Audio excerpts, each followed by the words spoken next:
Kuthethwa ngokugula apha uyaqonda uyabona ngoku uyaqonda uba ndithetha ngokugula uba ubegula enjani uyaqonda ubegula enganyangeki ngesilungu konke nje nenganyangeki abangangeniswa ezinkonzweni abangangena ngapha kalungi uyaqonda uyagula uyaqonda kuthiwe ke ngoku xana sebeyithetha ke ngoku kakuhle kuthiwe no lo mntu unengulo yesiXhosa uyaqonda uyagula ugula ngesiXhosa akanawunyangwa ke uyawunyangwa esiXhoseni isintu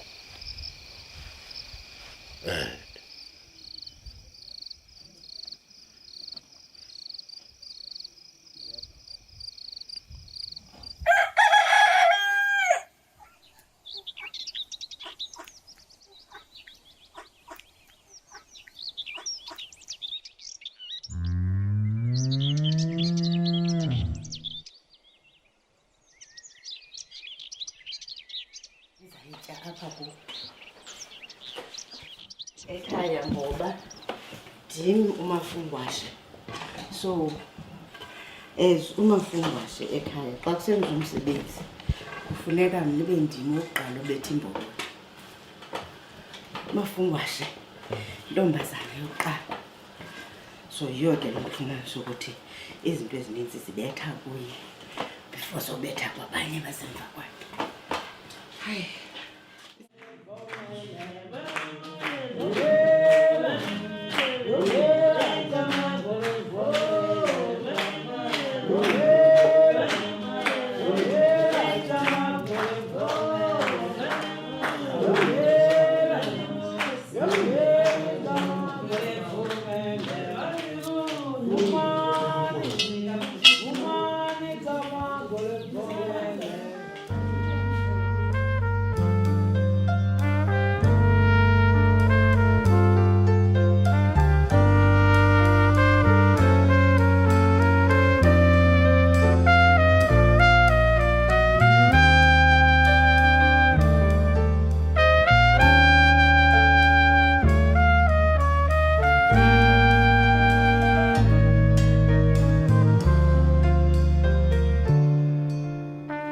A few years ago, I found myself in a small village in the Eastern Cape. Abapanti had sent me there to document an ancestral ceremony of someone who, in time, came to be like a spiritual sister to me. After spending years photographically documenting ancestral ceremonies, experiencing one right in the heart of Ezilalini became a life-changing moment for me. What really struck me was the level of involvement that the community had in the whole process. In most townships, when there's a Sangoma ceremony somewhere, people around the neighborhood usually come to watch, mostly out of curiosity. It's like a spectacle. But here, in the vastness of the homeland, the community didn't come to be spectators. They came to be an integral part of the ceremony. I mean, for one thing, virtually everyone knew all the songs that were being sung. In fact, many people knew the actual drumming patterns that were needed for the different songs. Looking back at that moment, I started reflecting on all the information that I spoke about in episode 2. The intense changes that colonialism, religion, and natural disasters brought about impacted the cultural psyche of Black people. The migrant labor system that started around the early 1900s forced many Black men out of their homes and fed them into the pits of the gold mining industry. Many Black women were left behind to face much of the devastation on their own. Some of them found refuge in the church. The Women's Mañana organization was founded as a mechanism of integrating Christian and, by extension, Western virtues into Black society. But it also allowed Black women to create new ways of redefining themselves and new ways of caring for their families under the oppressive system that they were living under. As the industrial machinery of the 1920s rumbled on, Many women began to leave their villages for the mining towns. Some went to join their husbands, but some also went of their own accord to try to make a living. During that time, there was no sector that was willing to employ women, much less so black women. But there were hundreds of white families that needed nannies and cleaners and gardeners. In the domestic and gardener environment, being perceived as a Christian was basically like having a great CV. Having been educated at a missionary school was akin to having a degree. This is because at the time, white people believed that a black person who was Christian had been taught essentially to be subservient to white people. Black women who worked in emakishini generally lived in the maid's quarters of the employer's premises. These women generally worked far from their homes and their families, and they basically worked 6 to 7 days a week. Over time, however, the white madams began to informally give their helpers days off on Thursdays, which was also in line to what the church had taught, that women needed to spend time in devotional services and learning more skills. This day came to be called Sheila's Day. On this day, many women could attend to their own personal matters. They could run errands or catch up with friends. For many women who were members of Women's Manyano, even those who didn't live with their employers, this was the only time they could attend to their organizational duties. This is a part of how Thursday came to be the day of Imithandazo.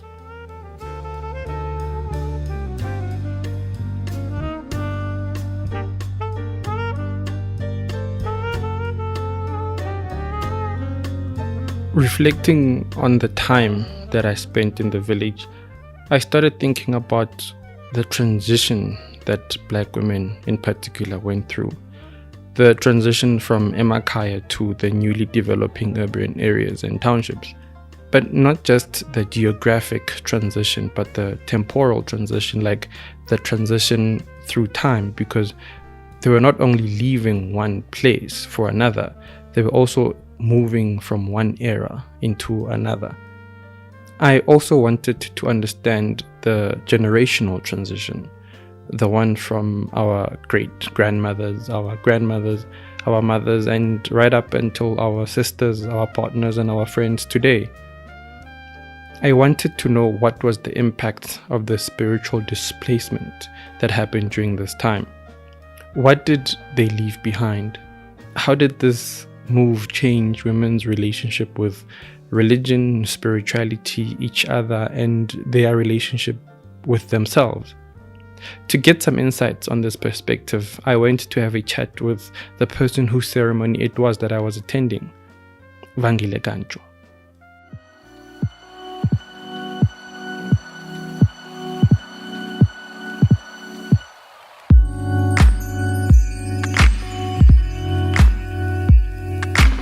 Vangile Gancho is a poet, a healer, and co-founder of Impepo Press. She's unapologetically a black woman, and she has traveled the continent and the globe participating in literary events and festivals. She's also the author of 2 poetry collections, Undressing in Front of the Mirror, published in 2015, and Red Cotton in 2018. She holds an MA from the university currently known as Rhodes, and she was recently named one of Mail and Guardian's top young 200 South Africans of 2018. She is also the mother of baby Levo, who is herself an accomplished owner of the cutest button nose you've ever seen. She also shared some of her thoughts on the topic too.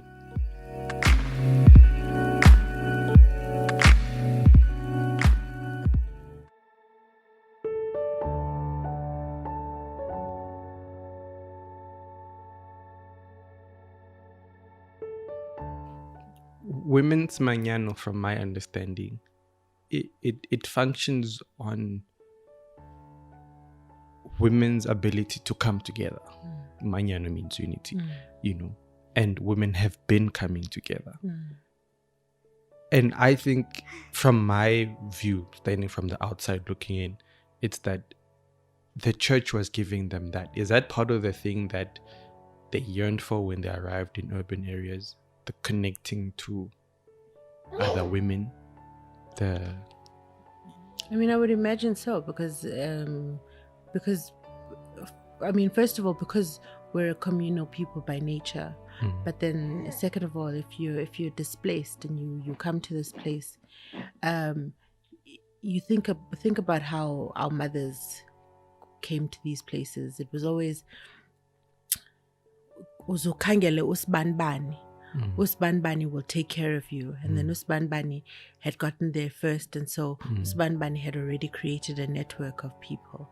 And so the network of people is people who are like-minded or people who are all from the similar places. Do you understand? And so it would make sense that you then pray together, you then commune together, like as in, because you have shared experiences, and this is how you bring home with you. You carry home with you into this foreign place. It almost seems like the church latched onto that. Yeah, the thing about the church and government, it's not unheard of that the church would identify people who have kind of leadership qualities and have them be the ones doing the work for them. Does that make sense? And so if they say, okay, jonga nangu uvangile siyamazi uba ngumuntu othetha kakhulu, ngumuntu okwazi uzisa abantu. So we have to get Uvangile to believe, and then she must be the one who's going to go and convert people, because they're not going to listen to us, but they will listen to Uvangile.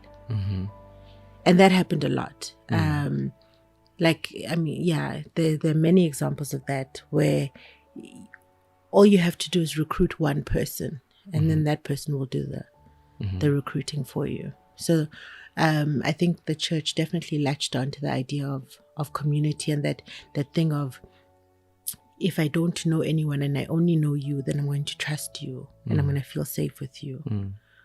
And then I'm going to go with you to your church, because, otherwise I'm sitting here alone anyway.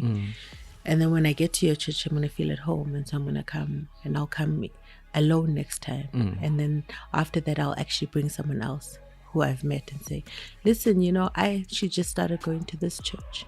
That's how recruitment works. I mean, So now women were arriving in the Transvaal, in Joburg, and they had moved from the reserves now. They were in the urban areas. The townships were being built.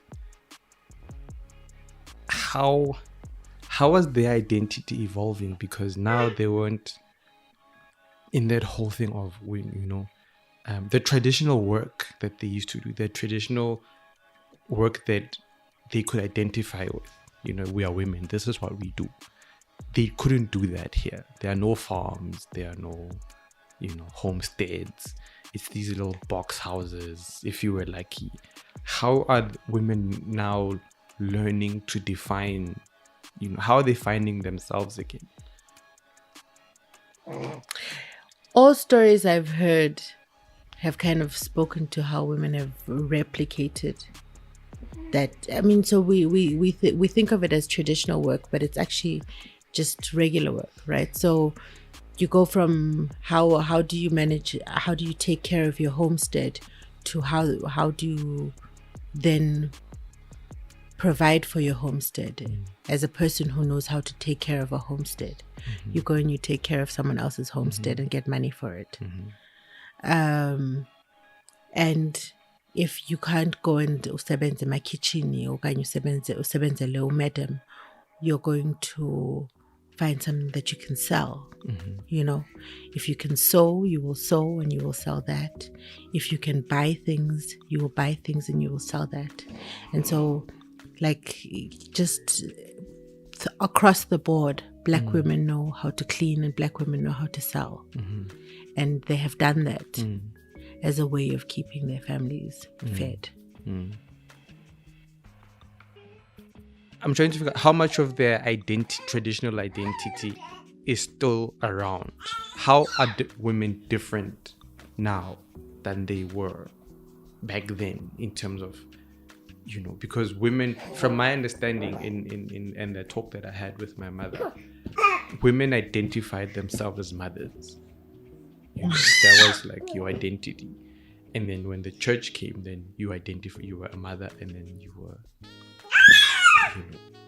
BOMTHANDAZO. What about the actual person? Where did the person go in that? Where does a person's actual personality reside?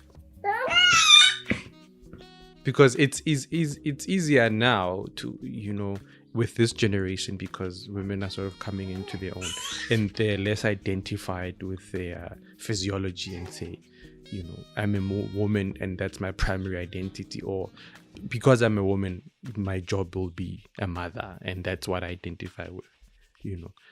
It shows that there's a wider spectrum to a person, but did those identities not exist?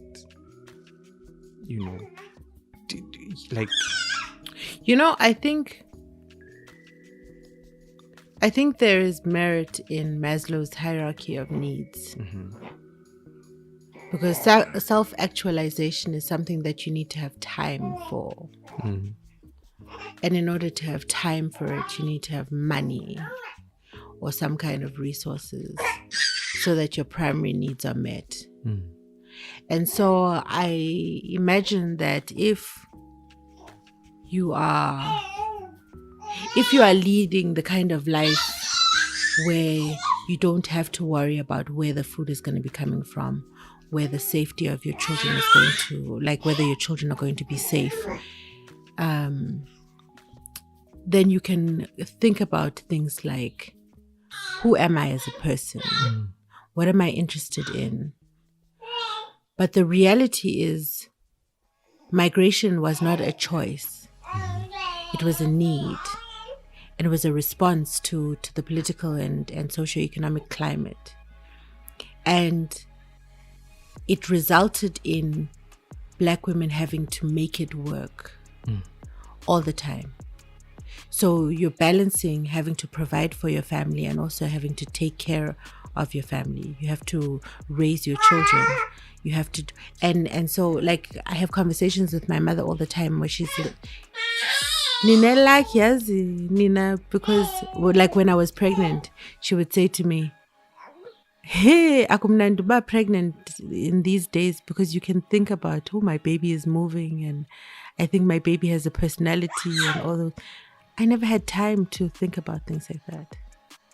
I never had time. Do you understand what I mean? I don't know if I'm answering your question, but I'm saying that Black women have been tired for a long time because they've been busy. And they've been busy because they've had to make ends meet. And so it's now that our mothers have afforded us the luxury of finally deciding who we want to be. Like Umama says to me all the time about, hey, and the other generation, happiness is so important to them. But what makes you happy? It was, I've been working since the age of 18. I've had to provide.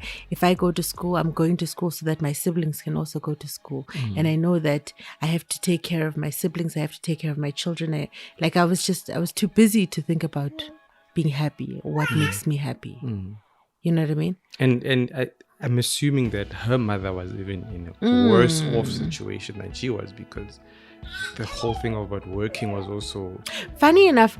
I think that part yes and part no, because Umama tells me about utamkhulu wakhe, who before the trusts, the trusts, and who then like as in kwakuthiwa trust yafika in the Eastern Cape and started dividing land, because you as a Black person, you couldn't own too much land. And so, for example, Umama remembers a time where utamkhulu wakhe, before, when they had lots and lots of land, we all had ikomiti yetu, and we would, not ikomiti, ipainti yetu, and we would and we would get fresh milk from the cow, and we would sit and balselwi story, like as in intomi, and like how good life was, like as in, and so Mama's family was relatively wealthy until trusts came and took their land. wow. And so the wealth was attributed to the land because the land provided for them, and so they grew tobacco, they grew other things. Wow, that they were able to trade, but also like as in things that they were able to live off, and so they didn't need to go into a dolopini to buy things. They could make things for themselves, they could grow things for themselves, and so they were wealthy. Do you understand? And so the dispossession of black people is very tied to land, not in a very kind of esoteric way, but in a very real practical way. Of the land was provision, and so if you don't have to worry about what you're going to eat, and you don't have to worry about like what you're going to wear, because you can make clothes. So, I mean, fabrics were woven. Do you understand? So poverty poverty comes with capitalism, with racism, and so I imagine that, you know, black women were afforded personalities before trust. Wow. So that means that it puts our generation of mothers in a very particular history, because then they went from all of that land wealth, you know, in whatever form it came, you know, be it livestock or you know, planting. But now, then they had to move to here, to the urban areas. And in the urban areas, there was already this shifting happening.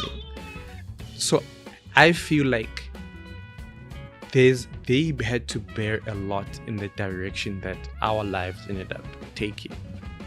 In that they were the middle. They actually went through more changes than we think we have. You know, if we look at our biggest change that we can say we went through would be like 94. You know, when politically apartheid ended. You know, and there was a change in government. But more than anything, there's been, you know, they went through proper displacement more than we have, you know, because we can still relatively stay in the same place for much longer, whereas they had to see their land shrink, then to the extent where they couldn't live on the land anymore, or they were forced off the land, and then they come to the mining towns, and then they're forced to live in a certain, then they're also moved again from there. I think more than our mothers, it was our grandmothers, right? Because umama talks about it as umzukulwana, khumbula utamkhulu wakhe. And so what must that have meant for umama kamama, who had to go from growing up being like coming from a family that didn't want for anything, to then having to go and work in my kitchen so that she can put her children through school. You know what I mean? And so those two particular generations, our grandmothers and our mothers, I think, but also I try to steer clear of who's experienced more shifts than who. Like, as in, I don't like to compare, yabo, because every generation comes with its own weight. But that was a hell of a transition to go from being free people to people who are displaced for no reason, and reasons that you don't understand. Because Mama will say things like, everybody used to ask, he trusted Ngobani, like as in who? Bathunywe ngubani, like as in how do they just come and obviously there were areas where they couldn't, the trust couldn't cut up the land because the people just were like, no, you have no authority. But once things like guns are involved, and you know, it's an unfair fight.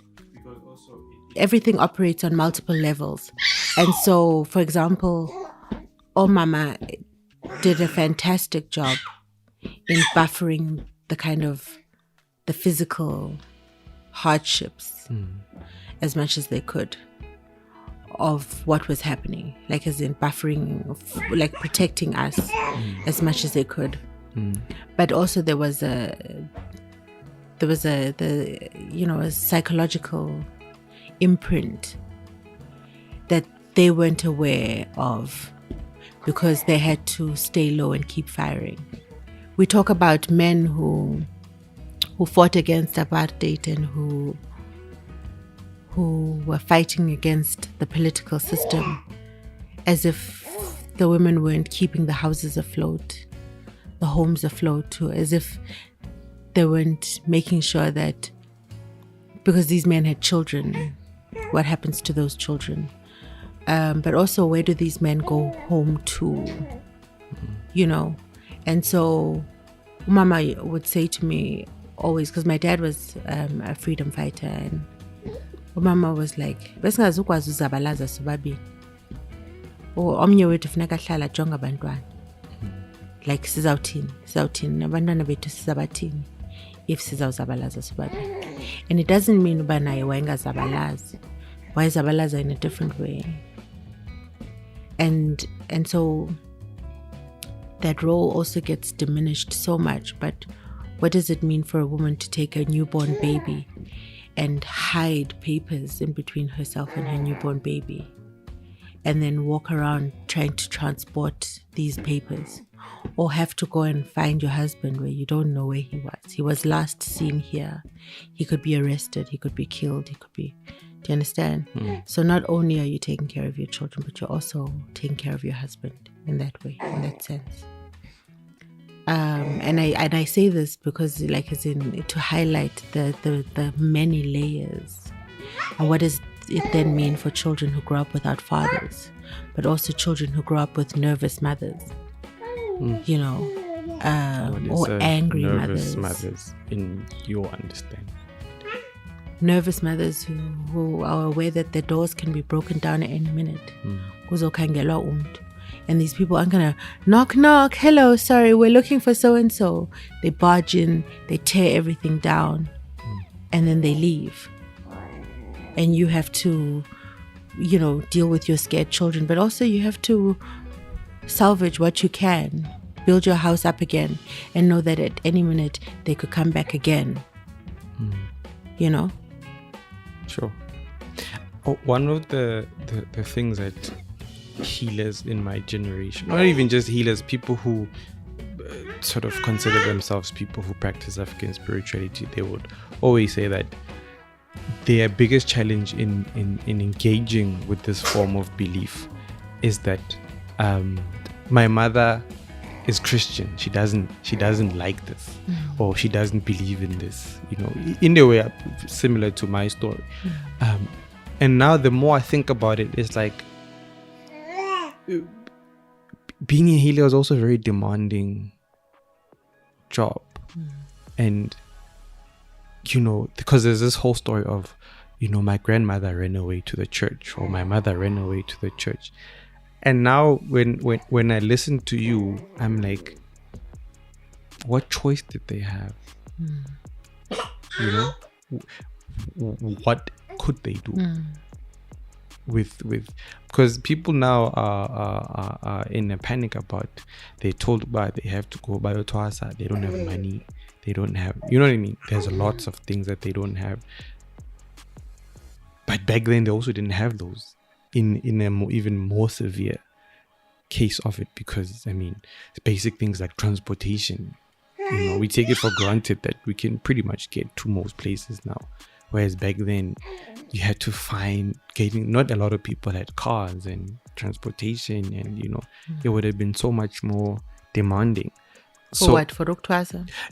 Yeah, all the logistics of it. Of Uktwaza. Yeah. I think it's because you're imagining Uktwaza then the way it is. This is precisely it, because now I'm trying to figure out what was their reality like. How was their process like back then compared to now? Because I actually don't know what Uktwaza involved back then, whereas right now it costs 50,000 rand. It costs. So I don't. First of all, there isn't a monolith on Uktwaza. There's no one way to Uktwaza. Zininzi indlela zokutwasa, and for different purposes, right? But also, ngokwazi kwam ngokugula nokufundiswa nokunyangwa, I know that any type of health is not reserved for those with money. Umntu can't turn you away because awunamali. And so there were other ways. So you weren't trading in imali. You weren't ubungakhanyisi ngemali. Ubukhanyisa ngalento unayo. And ukhanyisa kukuhlonipha isihlwele. So lonto unayo isihlwele sakho siza kubona. Sibone uba uzisa lonto unayo and samkele lonto. It has become a money-making thing. It has become a monetary, because that's also, I mean, and this is not to say that money isn't important.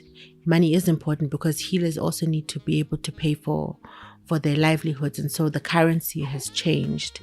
But when you can't imagine uktwasa outside a monetary system, whereas uktwasa has existed long before imali.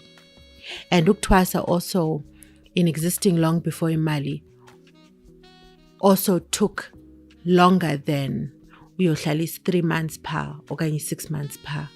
Umntana wethongo wayebonwa esemncinci akhule kind of as an apprentice or emanesiya gogogo. Do you understand? So uqala uthwasa usengumntana, ukhule ufunda uyazi ba mna ndingumntana wethongo, kufuneka ndiziphathe kanje nakanje nakanje. These are the things that I will learn, and because it's a lifelong process, so that by the time you come of age, there isn't even a set time of coming to age. Umntana ona 9 could be igqirha elipheleleyo, depending on ithongo lakhe uba lisebenza kanjani. Do you understand?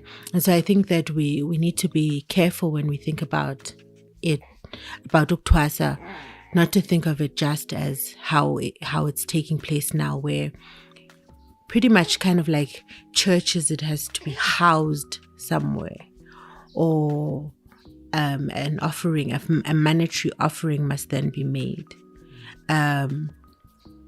as opposed to and all, you know how you keep saying about you can't separate African spirituality. Awukwazi uthi iqala apha iphele pha, nokuthwasa awungakwazi ukuthi ndithwasa apha andithwasi pha. Do you understand? Mna kuzawuthiwa like ndizobheka, I mean ndizoya ephehlweni ngoku ndimdala. Kodwa when I talk about my life and things that were happening, athi mama, uyazibona uba wawuthwasa pha? When I was doing this, like as in, when I stopped eating meat for 2 years for no reason. When I started to binqa scarf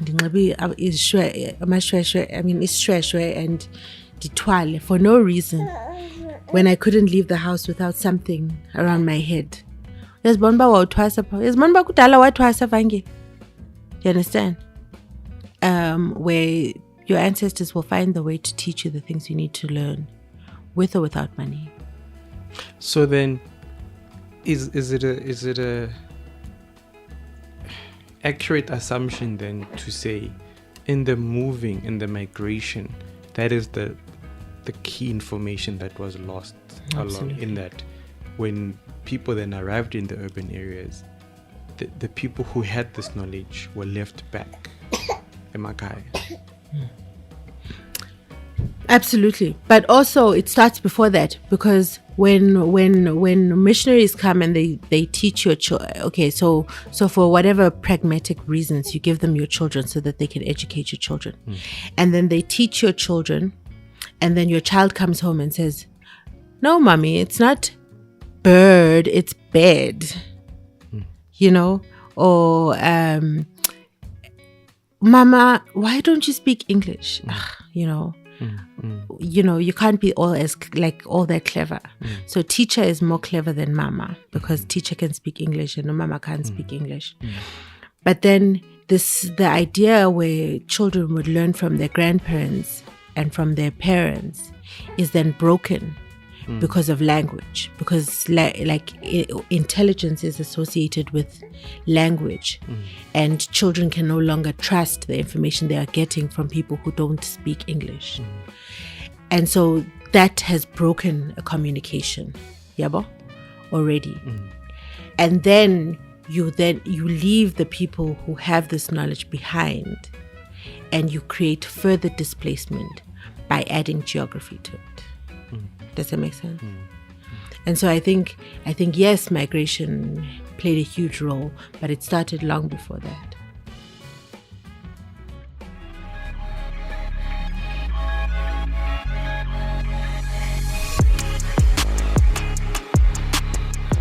Over time, the functioning of Women's Manyano evolved, but it's still centered around community service.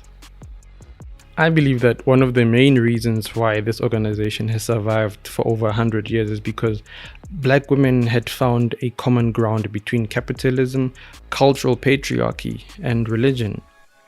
For capitalism, one of the most remarkable traits that Women's Manyano has is its ability to raise funds. No other organization within the church can marshal the raising of funds quite like ABOMAMA BOMTHANDAZO. Basically, the church could never get rid of ABOMAMA because ABOMAMA make the church a ton of money. Culturally, men have allowed their wives and daughters to participate within Women's Manyano because they came to understand that in the church, women were taught to be the very best wives, housekeepers, and mothers that they could be. Also, men knew that the brand of Christianity that women were being taught at the time meant that their wives would never come home from church one day and challenge the men's position within the home. In terms of religion, ABOMAMA BOMTHANDAZO are an army. In fact, the Methodist Church's Manyano uniform was modeled against the uniform of Queen Victoria II's Royal Guard, which wear black shoes, black pants, red jackets, and white hats. ABOMAMA are an intensely devoted and selfless army, without which no church would be standing today in the township.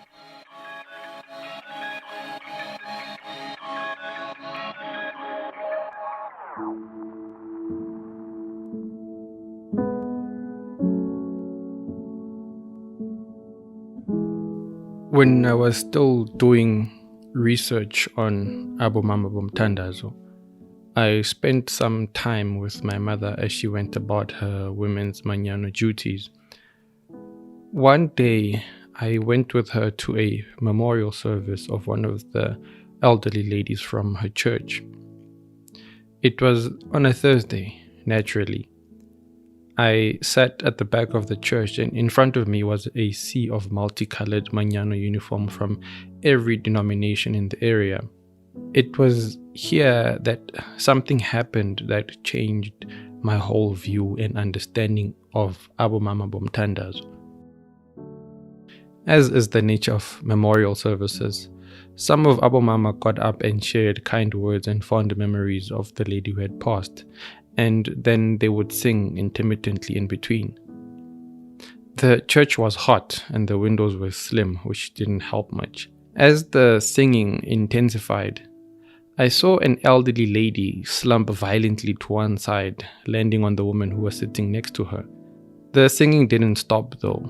Very few people paid much notice. The lady who had to catch the one who had fallen over waved another lady over, and the two of them carried the one who was struggling to the outside of the church. As they walked past me, I could tell that the lady hadn't collapsed from heat exhaustion, nor was she taken by her grief over the death of her friend. This lady, an elder woman, probably well into her 60s, was in an ancestral trance. This wasn't just any kind of ancestral trance. It was the kind that happens to people who have never learned how to be in sync with Idlozi. People who have never been to a pt2. After a few minutes, another lady disappeared down into the rows of uniforms, and she too was carried out. Same symptoms. At some point, there was a lady dressed in blue and white uniform who was standing in the front. She was deep in the throes of an intense prayer when she froze as the telltale signs of Idlozi began to reverberate through her. One lady shouted, "Mbambeni uzowa." and two ladies jumped up and ushered her to the outside. Yet, this wasn't even the most shocking part. As the third lady was carried out, I decided to step outside because I could no longer handle the heat in the church. And what I found outside shook me to the core. The first lady who had been carried out had now recovered, and she was standing on her own drinking a bottle of water. The last lady to be carried out was still struggling. The two women who had carried her out were administering the exact same remedies that Abu Gobel administered to an uninitiated person who falls into trance at a Sangoma ceremony. The exact same remedies. But this was a church, a Christian church, packed full of ABOMAMA BOMTHANDAZO. Not only were some of them falling into ancestral trances, but no one seemed surprised by this. Not only were they not surprised, they knew exactly what to do to help. We are all familiar with the narrative of the woman who had a calling and ran away to the church. There are many young women today who have been told that the reason they have a calling, or the reason why their calling is manifesting in a destructive way in their lives, is because their grandmother ran away from her calling. Now, here I was, in a church full of grandmothers, some of whom had run away from their calling. And here they were, falling into ancestral trance, right in the middle of the church.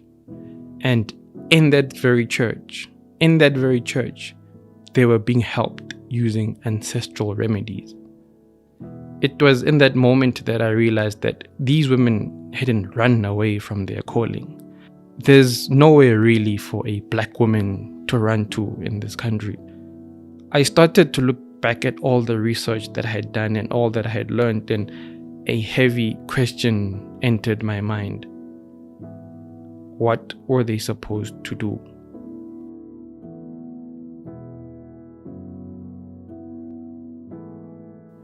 Your grandmother, your great-grandmother, what was she supposed to do?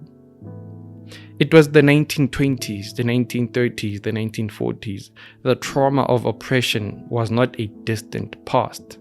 It was the very air that they breathed. Much worse was still to come. I mean, apartheid hadn't even been invented yet. By the 1950s, unemployment amongst women was at around 90%. And that 10% who had jobs, mostly working as maids, they had to be Christian in order to get those jobs. She needed a Christian name for her white madams to feel comfortable with her existence, much more so her presence in their home. In 1957, the Witchcraft Suppression Act was passed, and it deemed it illegal to be a Sangoma. It was illegal to be a healer. It was a criminal offense. You could go to jail. What was she supposed to do?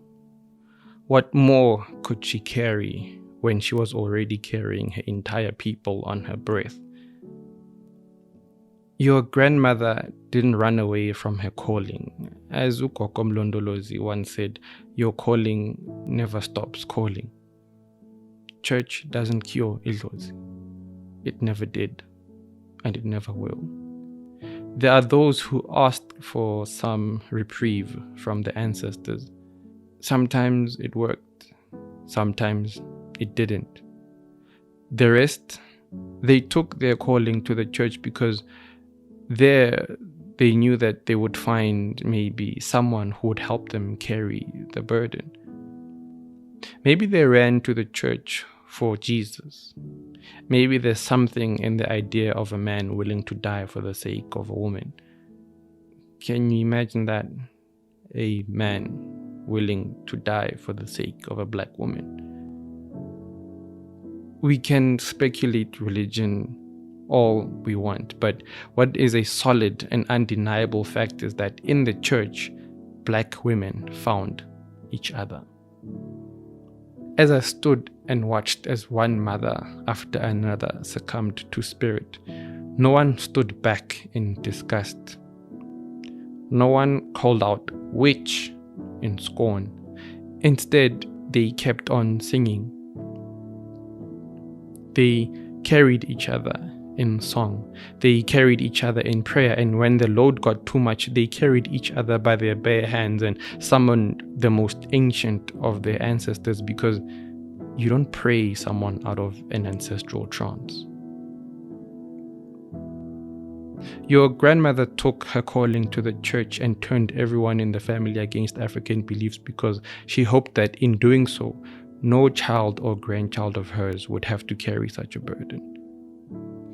Your grandmother turned your mother against African beliefs because your grandmother knew that if she didn't turn her daughter against African beliefs, then her daughter stood absolutely no chance in this world. Leave those things alone and go to church, your grandmother said to her daughter, and in her heart she whispered, because you don't know what this world will do to you if you don't. Your mother did as she was told. Now ugogo is back as idlozi lakho, and your mother doesn't believe you because that's not the mother that she knew. That is a matter between your mother and her mother. Honor your grandmother in the best way that you can under the circumstances that your life allows. Leave the rest. Maybe all you know is the brutality and abuse that came with a mother who was more devoted to the church than to her own children's emotional well-being. Maybe that pristine uniform inflicted wounds that cut right to your soul. Maybe it is a wound that has never healed because it is ripped open almost every day. I am sorry that this happened to you. I am deeply and sincerely sorry that this happened to you. Oh, Mtana Sekai. It was never, ever your fault. We can gather in our technological wokeness and the hindsight that history affords us and castigate our mothers and grandmothers, but I leave you with this. What will your great-grandchildren, what will your grandchildren say about you? What will their cry be to you?